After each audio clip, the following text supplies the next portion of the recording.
Have you ever had that moment? You're driving home, or maybe you're in the shower, and a conversation you just had, it starts to replay in your mind. And suddenly, a little click happens. A detail you missed. A tone of voice. And it hits you, a cold, sinking feeling in your gut. You didn't just have a conversation. You were in a negotiation you didn't agree to. You were maneuvered, played. Yeah, me too. And that feeling, it's more than just regret. It's a quiet erosion of your self-worth. It makes you question your own judgment, your own intelligence. It's one of the most draining forms of stress there is. I want to tell you a story today. A personal one. It's about a time I was almost swept away by a master manipulator, and how the ancient, unshakable wisdom of Stoic philosophy literally saved me from financial ruin and total burnout. A few years back, I was in a perfect storm of vulnerability. I'd just taken a leap of faith and left a stable, but soul-crushing corporate job. I was betting on myself. My confidence was a fragile eggshell, and my savings, well, let's just say the numbers were getting uncomfortably small. I was prime hunting ground, and that's when the predator called. Well, he didn't see himself as a predator. Let's call him David. David was a serial entrepreneur, all flashy smiles, a custom-tailored suit, and a voice that could sell sand in the desert. He'd heard incredible things about my work. We met at one of those overly trendy coffee shops, where the coffee costs $10 and comes with a side of existential dread. And he began what I now recognize as a textbook manipulation. The sugar-coated hook, when flattery is a weapon. Let me be blunt, he said, leaning forward with intense eye contact. I've been watching your career. Your approach to productivity is revolutionary. You don't just do the work. You see the architecture. That's a once-in-a-generation talent. Crazy, right? A once-in-a-generation talent, and part of my brain, the rational part, was scoffing. But the other part, the part that was scared, insecure, and desperately wanted that praise to be real, was lapping it up like a man in the desert. This is the first and most potent trap. The Stoics, especially Seneca, warned us about this. He said that flattery is the most dangerous of all weapons because it directly targets our vanity, our ego. It's not a gift, it's psychological grease. It's designed to soften your rational defenses, to make you emotionally indebted before the real ask even arrives. And arrive it did. David painted a grand vision. He wanted me to be the architectural lead for his new, world-changing tech startup. The title was intoxicating, but the compensation, that's where the hook was hidden. It was all sweat equity. A tiny stake in his nebulous company instead of a salary. This isn't a job, he said, his voice dropping to a conspiratorial whisper. It's a legacy, and you're the only one who can build it.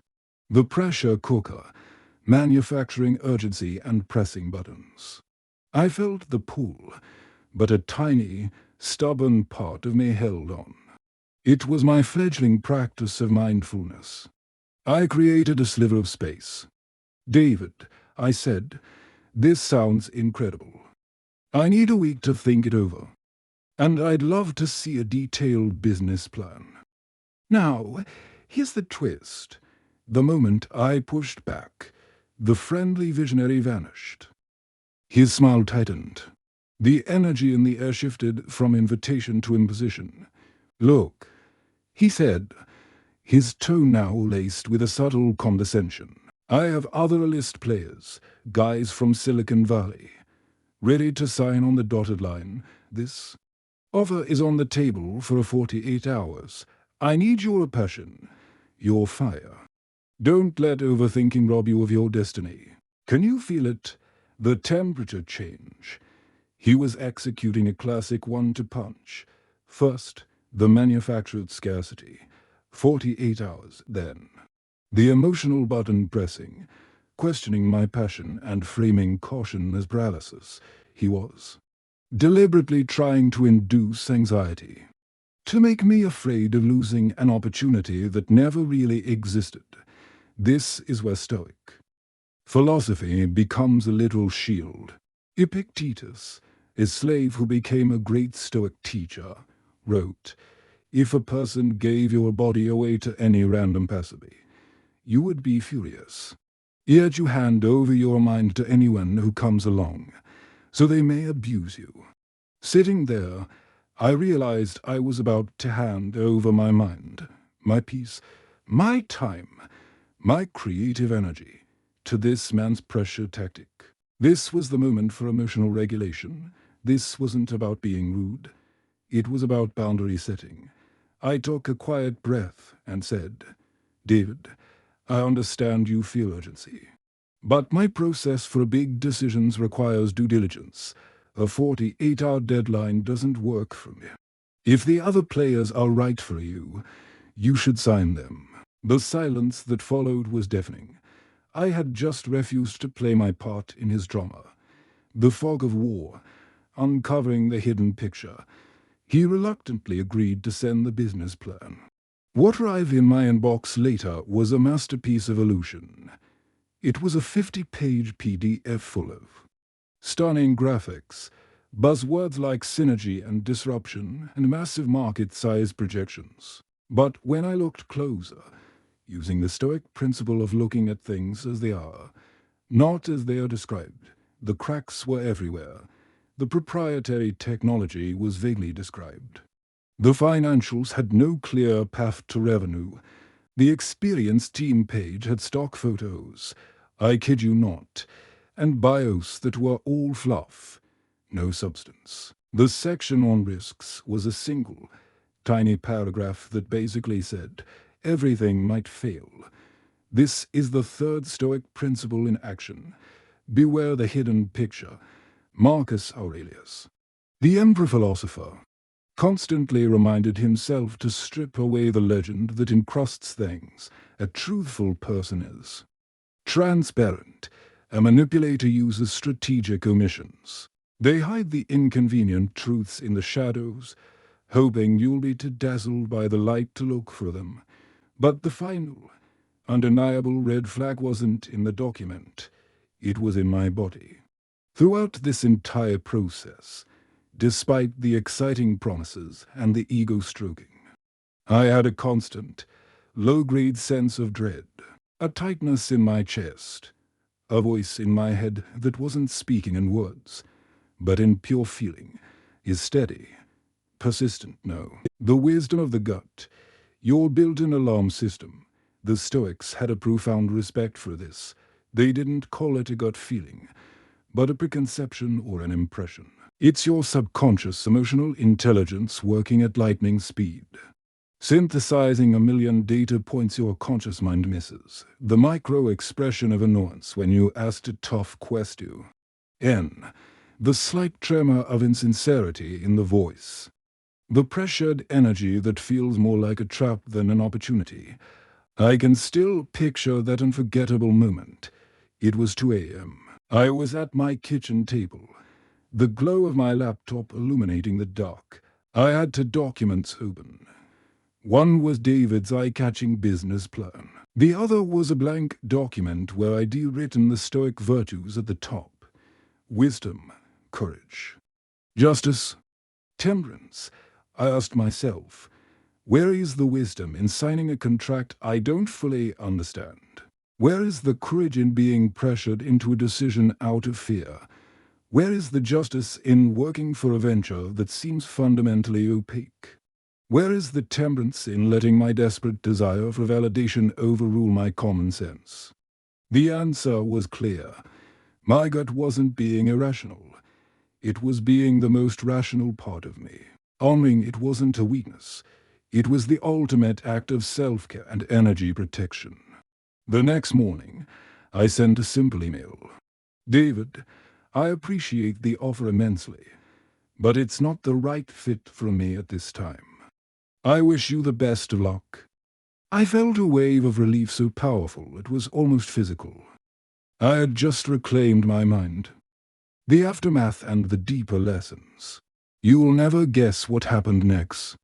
About 9 months later, I ran into an old colleague. "Whatever happened with that David guy?" he asked. "He reached out to me after you." I told him I passed. He let out a low whistle. "You dodged a cannonball. The whole thing was a house of cards." He burned through 3 teams of developers, didn't pay a single one. The Silicon Valley A-listers were completely fabricated. The company imploded, and he's now dealing with multiple lawsuits. People were left devastated, both financially and emotionally. The relief I felt initially was nothing compared to the profound gratitude that washed over me then. I hadn't just saved my finances, I had preserved my mental clarity, my inner peace, and my professional integrity. I had prevented a certain and devastating burnout. Forging Your Stoic Shield, a practical guide. So, how can you build this same resilience? It's not about memorizing lines, it's about cultivating a state of mind. Here is your expanded toolkit, forged in the fire of my own experience. The pause of power. When you hear flattery or pressure, your first job is to create space. Say, "That's generous of you to say. Let me think on that." Or, "I need to consult my calendar." This simple pause is the foundation of mindfulness, and it breaks the manipulator's rhythm. Interrogate the urgency. When faced with a now or never deadline, channel the Stoic virtue of temperance. Ask, why does this decision need to be made so quickly? What is the real consequence of waiting a week? If the opportunity is genuine, it can bear the weight of scrutiny. Become an investigator of omission. Don't just look at what is presented. Actively hunt for what is missing.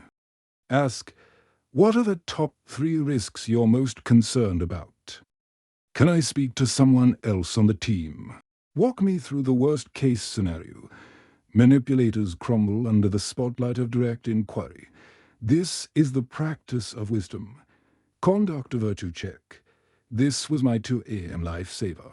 Before any major decision, hold it up against the 4 Stoic virtues. Is this wise? Is this courageous, not impulsive, but morally right? Is this just to myself and others?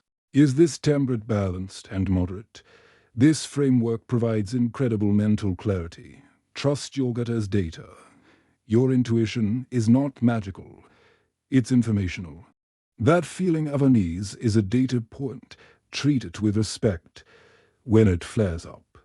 Don't dismiss it.